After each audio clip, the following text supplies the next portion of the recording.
Good morning, my dear students. Today we are going to see the rest of the chapter 1, the purpose of prayer.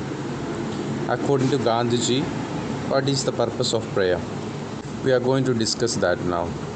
According to Gandhiji, the purpose of prayer is to awaken the divinity in the depth of our heart.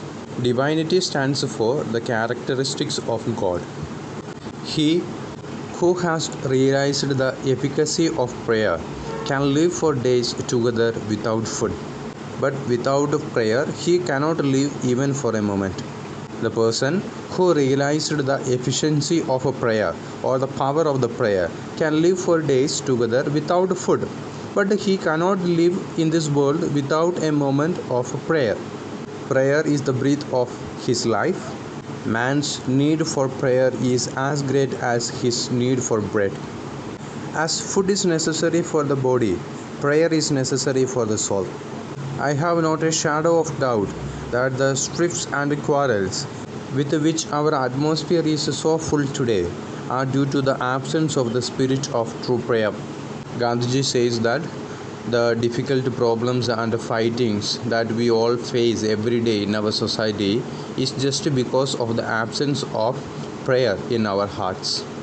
True prayers never goes unanswered. When the mind is full of prayerful thoughts, everything in the world seems good and agreeable. Prayer is essential for progress in life. Now we will see a short story. The inherent devotion. Once there lived a businessman who did not believe in God. The businessman had a son. He decided that he would not send his son to school, but get him education at home only. He did not want his son to know about God. The businessman arranged teachers for every particular subject. He instructed the teachers not to tell anything about God to his son. He did not keep any religious book in his house. He did not even allow his son to meet other children. He did not want his son to learn anything about God. Time passed and the businessman's son grew up to become 12 years old. One morning, the businessman heard his son's voice, which was coming from the lawn. The businessman went towards the lawn. There he heard his son saying, "How great must be the one who has created the twinkling star, the sun, the moon, the rivers, the oceans, the mountains, the flowers, the trees and the animals. How generous and how wise he must be. I thank him for his wonderful creations." The businessman was stunned to see his son kneeling on the ground with hands folding in reverence. He could not control himself.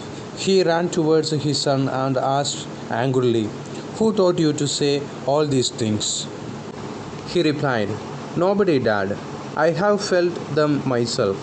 Don't you also think that all these mountains, rivers, etc. reveal the intelligence, vision and greatness of the Creator? Shouldn't we all love this Creator? Shouldn't we all worship Him?" The businessman was moved by his son's words.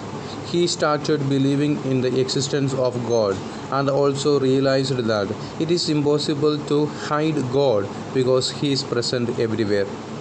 Dear students, with this story, it is clear that God is everywhere, and the real temple for God is not outside, it is inside our hearts. We should create a temple, a church, or a mosque for our God.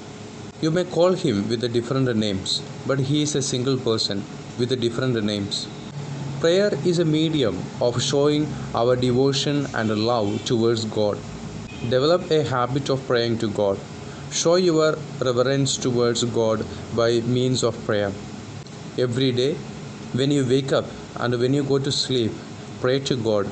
When you wake up, thank God for He gave one more day in your life and promise Him that we will live according to God's wish. When you go to bed, again thank God for the food, for the good health and for the loving day.